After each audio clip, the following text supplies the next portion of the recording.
Assalamualaikum warahmatullahi wabarakatuh. Perkenalkan, nama saya Junaidin. Dalam hal ini saya adalah salah satu peserta PKDP tahun 2023 yang diselenggarakan oleh UIN Mataram. Pada hari ini Senin tanggal 4 September 2023, saya akan membuat sebuah video praktik mengajar sebagai salah satu syarat yang ditentukan oleh panitia PKDP. Kali ini saya akan mengajar di semester 3 Prodi PAI dengan materi konsep dasar belajar. Demikian, wallahul muwaffiq ila aqwamit thoriq. Wassalamualaikum warahmatullahi wabarakatuh. Ya, assalamualaikum warahmatullahi wabarakatuh.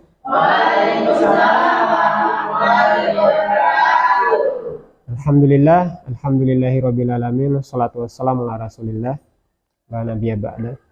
Allahumma sholli ala sayyidina Muhammad wa ala ali sayyidina Muhammad.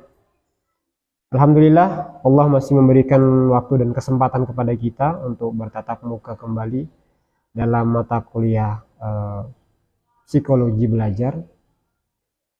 Salawat dan salam mari sama-sama kita aturkan kepada Nabi Allah Muhammad SAW sebagai Nabi, the one and only manusia satu-satunya yang bahkan Allah berikan mukjizat, keberkahan. Beliau bisa memberikan syafaat kepada kita bahkan di yaumil akhir. Itu sebuah hal yang luar biasa, langka di luar dari manusia pada umumnya. Baik, oke, pada kesempatan ini kita kembali dalam mata kuliah psikologi belajar. Pada kesempatan kali ini, kita setelah kemarin melewati proses tatap muka pertama, ini tatap muka kedua, dan yang sekarang adalah pertemuan ketiga kita. Baik, kesempatan kali ini kita akan membahas tentang bagaimana sih konsep dasar dalam pembelajaran. Nah, nantinya materi ini bertujuan untuk adik-adik ataupun mahasiswa diharapkan mampu untuk menjabarkan ataupun menjelaskan apa sih pentingnya belajar dalam kehidupan kita. Baik, sebelum kita masuk dalam proses pembelajaran kita, saya absen dulu ya. Badrun, Nuril, Muhammad, Fitri. Oke, baik. Sudah di absen. Oke, sebelum kita masuk pada tahap pembelajaran kita, saudara-saudara tahu, adik-adik tahu kalau indeks IQ orang Indonesia itu di bawah rata-rata loh. Indonesia menempati urutan kedua di bawah dari skor IQ, cuma 74,49%. Nah, itu di bawah rata-rata. Menurut hasil studi kedua dari Jepang, kita juga sama. Seberapa serendah itukah IQ kita sehingga orang Indonesia tergolong itu kedua terbawah. Nah, ini menjadi PR dan catatan penting bagi kita. Kenapa kita harus belajar? Totalitas dalam belajar. Baik. Kemudian, apa sih sebenarnya belajar itu? Ada yang tahu apa itu belajar? Ada yang tahu? Ya. Belajar adalah sebuah proses sadar memperoleh pengetahuan, keterampilan, pemahaman, dan wawasan baru melalui interaksi dengan informasi, pengalaman, dan lingkungan sekitar. Oke, benar. Jadi, proses belajar adalah sebuah proses yang secara sadar harus kita alami untuk mendapatkan pengetahuan, pengalaman, skill. Nah, tentunya kita akan berinteraksi dengan informasi. Informasi itu seperti apa? Nah, kita akan berinteraksi dengan media, kemudian pengalaman langsung. Nah, itu juga bagian dari kita belajar. Pengalaman langsung itu seperti apa? Ada yang tahu? Nah, Pengalaman langsung itu ya semisal kita naik sepeda. Itu hal yang langsung kita lakukan dan itu tentu akan yang kita ingat akan terekam dalam memori kita. Dan ketiga itu bisa lewat lingkungan sekitar. Nah, lingkungan sekitar, contoh sekarang kita sedang proses belajar, ada proses interaksi dari informasi dari saya dan diterima oleh saudara-saudara sekalian. Baik, selanjutnya apa saja unsur-unsur belajar? Nah, unsur-unsur belajar biasanya pertama ada namanya peserta didik. Nah, setelah itu apa lagi? Pendidik. Pendidik itu biasanya disebut sebagai guru. Kemudian ketiga, tujuan. Tujuan kita sekarang kira-kira untuk apa? Belajar untuk mengetahui tentang konsep dasar belajar, ya, pembelajaran. Nah, itu tujuan kita sekarang. Nah, setelah itu selain tujuan, apa yang kita butuhkan? Bahan belajar. Bahan belajar itu seperti apa? Oke, buku. Ya, istilahnya materinya lah, bahan belajar itu. Kemudian setelah itu apa lagi? Motivasi atau stimulus. Nah, di awal tadi saya sudah menyebutkan bahwa indeks IQ orang Indonesia itu cuma 74,49. Nah, itu di bawah sekali. Saya bermaksud mengajak kalian untuk berpikir bahwa sebegitu rendahkah IQ kita orang Indonesia dibanding orang Thailand, Singapura dan lainnya. Oke, Singapura jauh sekali ya IQ-nya. Tetapi minimal orang Malaysia, masa kita kalah dari Malaysia, kita kalah dari Thailand? Itu kan hal yang membuat kita momok yang begitu memalukan sebenarnya. Tetapi itulah kenyataannya. Kita harus secara legowo menerima itu dan kita harus sadar untuk memperbaharui dan memperbaiki itu. Selanjutnya, ada namanya alat belajar. Alat belajar ini seperti apa? Pensil boleh. Laptop. Nah, sekarang yang kita gunakan posisi sekarang apa? Alat belajar yang kita gunakan sekarang. Ya, LCD. Ya, itu juga sebagai alat belajar kita. Kemudian suasana belajar. Nah, suasana belajar ya sekarang seperti kita sekarang. Kita sekarang sedang belajar. Kemudian belajar dalam pandangan teori belajar. Belajar dalam pandangan teori belajar apa sih? Nah, kemudian ada berapa teori belajar yang biasanya kita pergunakan? Nah, pada umumnya ada 4 lah setidaknya yang harus kita ketahui. Pertama, teori behaviorism. Kedua, teori kognitif. Ketiga, teori konstruktivism.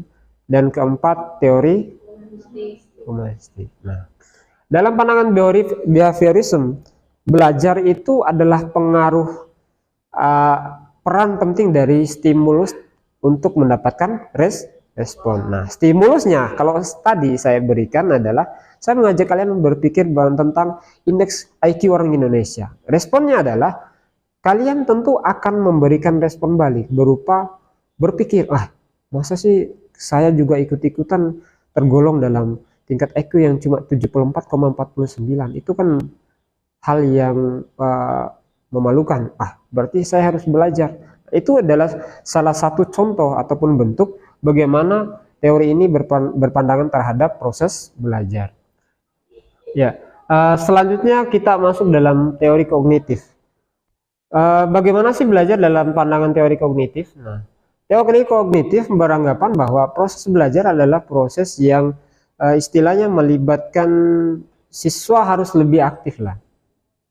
Siswa ataupun kita yang ingin belajar itu harus lebih aktif dalam proses mencari informasi.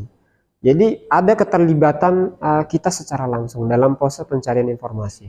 Kemudian dalam pandangan teori konstruktivism, nah ini yang paling penting bahwa belajar adalah proses memperbaharui pengalaman. Kita harus membangun makna dalam setiap hal yang kita pelajari. Ada makna-makna baru yang kita bangun dalam setiap pembelajaran kita. Kemudian teori humanistik. Nah, dalam pandangan teori humanistik, belajar itu adalah sebuah proses yang bebas. Kita menjadi menempatkan diri pada posisi yang sebebas-bebasnya bahwa kita harus belajar. Kita belajar dengan itu tanpa ada tekanan. Kita memang terbuka ingin belajar. Nah, itu. Kira-kira seperti itu. Selanjutnya, bagaimana siklus belajar? Sebenarnya dalam proses kehidupan kita dari lahir, kemudian kita sekolah SD, SMP, sampai nanti selanjutnya, bagaimana sih siklus belajar kita? Pertama, kita menerima informasi. Nah, sama dengan halnya sekarang. Adik-adik sekarang sedang menerima informasi dari saya bahwa ini memang materi tentang konsep dasar belajar. Dari proses penerimaan informasi ini selanjutnya kalian akan mengolah dengan sendirinya informasi yang saya berikan. Wah, apakah informasi ini benar atau tidak? Apakah informasi ini seperti pengalaman yang saya alami?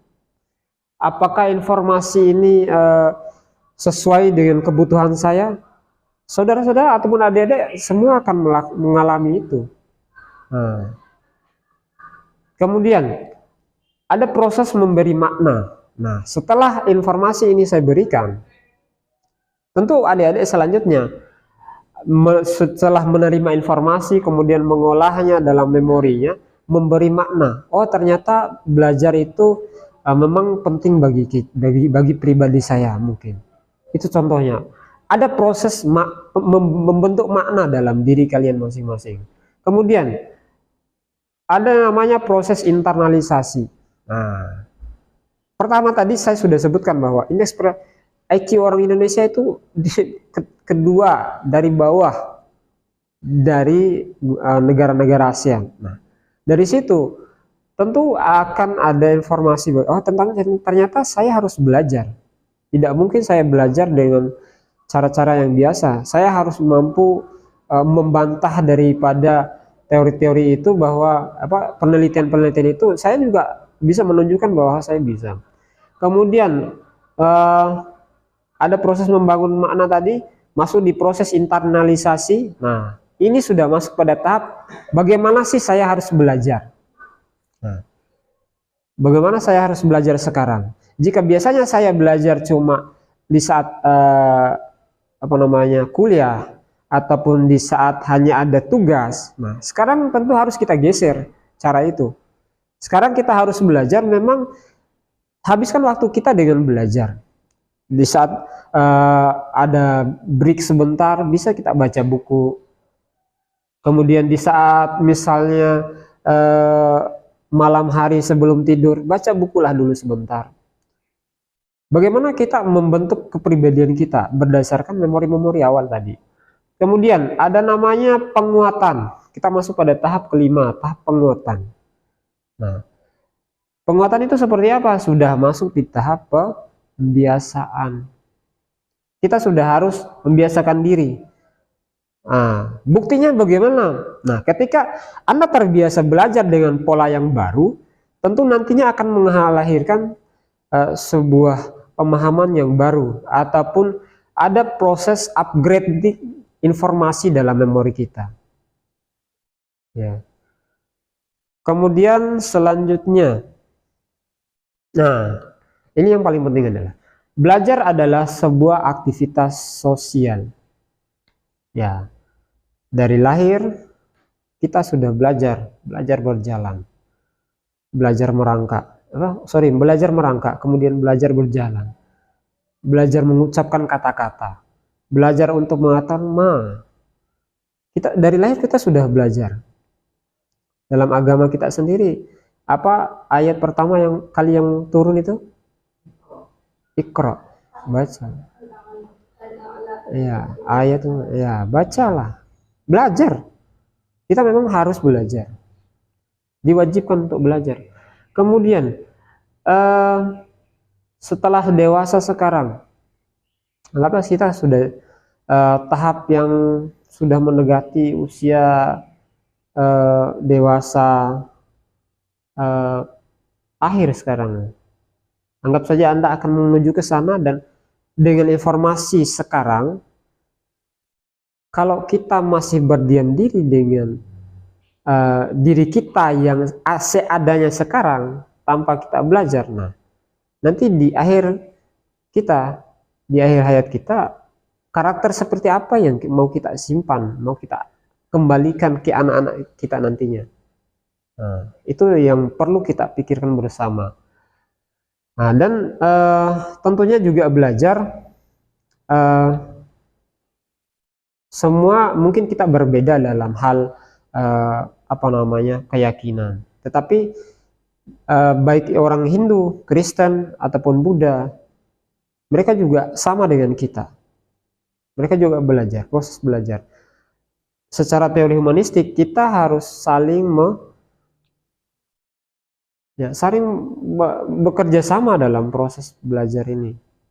Ya, kira-kira itu yang bisa saya sampaikan.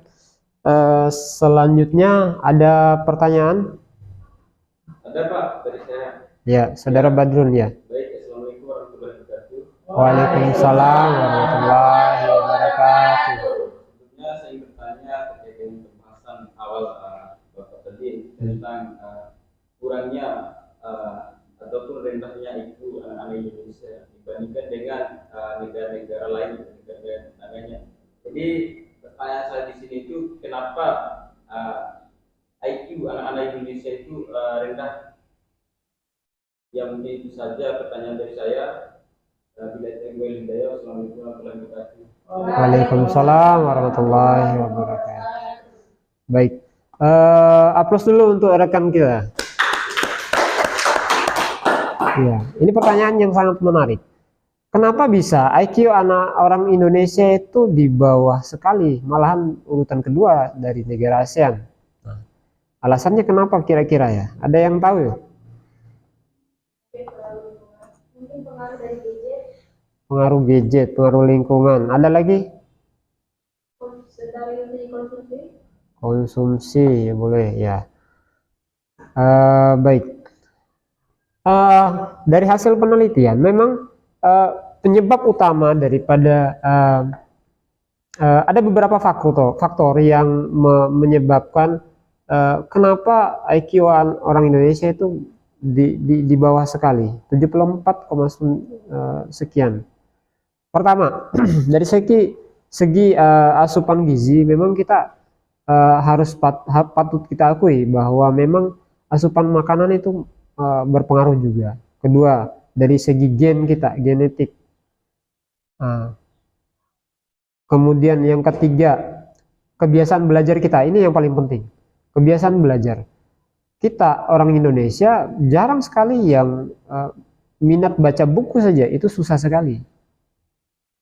Nah, minat membaca saja itu susah sekali, sehingga itu juga sebagai alasan yang menurut saya, dari hasil bacaan saya, itu cukup kuat kenapa IQ orang Indonesia itu di bawah sekali dibanding negara-negara tetangga kita. Oke, itu saja. Ada lagi yang lain? Ya. Seberapa pentingnya kita harus belajar? Iya, baik, terima kasih. Kap, seberapa penting kita harus belajar? Jadi begini adik-adik, kalau mengingat indeks yang tadi, kita patutnya malu, tentu. Nah, jadi jika memahami itu, tentu kita harus belajar, dan itu sangat durasi apa? Seberapa penting? Sangat penting. Kita harus belajar. Nanti kita sudah masuki apa namanya, revolusi industri 5.0. Nah, di revolusi industri 5.0, manusia yang tidak berkompeten itu akan tersingkir dengan sendirinya. Ya, baik. Setelah kita melewati tahapan-tahapan proses belajar tadi, setidaknya ada beberapa hal yang harus kita pahami. Pertama, pentingnya belajar. Yang kedua, bagaimana siklus proses belajar kita. Nah, proses belajar kita ya mulai dari menerima informasi sampai pada menghasilkan sebuah tindakan tentu harus dilakukan secara sadar. Nah, dalam konteks keberagaman kita, Indonesia ini adalah negara yang beragam lah, suku, bangsa, ras, bahkan agama. Nah, itu menjadi bahan juga untuk kita belajar. Kita harus menyikapi semua persoalan-persoalan yang terjadi dalam lingkup kenegaraan kita itu secara moderat. Nah, mungkin dalam hal keyakinan kita berbeda dengan mereka, tetapi dalam hal kebangsaan, mau orang Hindu, Buddha, Kristen ataupun Konghucu ataupun apapun itu 5-6 agama yang diakui di Indonesia, kita sama orang Indonesia. Ya, jadi dalam proses kehidupan kita, dalam pola kita tidak boleh saling menganaktirikan dari rekan-rekan kita itu. Oke, boleh kita berbeda dalam keyakinan seperti saya bilang tadi, tetapi dalam hal kemanusiaan kita sama. Oke, baik, mungkin itu saja yang bisa saya sampaikan, yang bisa saya berikan pada kesempatan kali ini. Kita sudah sama-sama berdiskusi tentang proses belajar tadi. Pentingnya belajar itu sangat penting, itu harus ditanamkan kepada diri kita masing-masing secara sadar. Namun kita sampai pada penghujung waktu. Mari kita tutup diskusi kita pada kesempatan kali ini dengan sama-sama membaca doa kafaratul majelis. Subhanakallahumma wa bihamdika asyhadu an la ilaha illa anta astaghfiruka wa atubu ilaik. Assalamualaikum warahmatullahi wabarakatuh. Waalaikumsalam warahmatullahi wabarakatuh.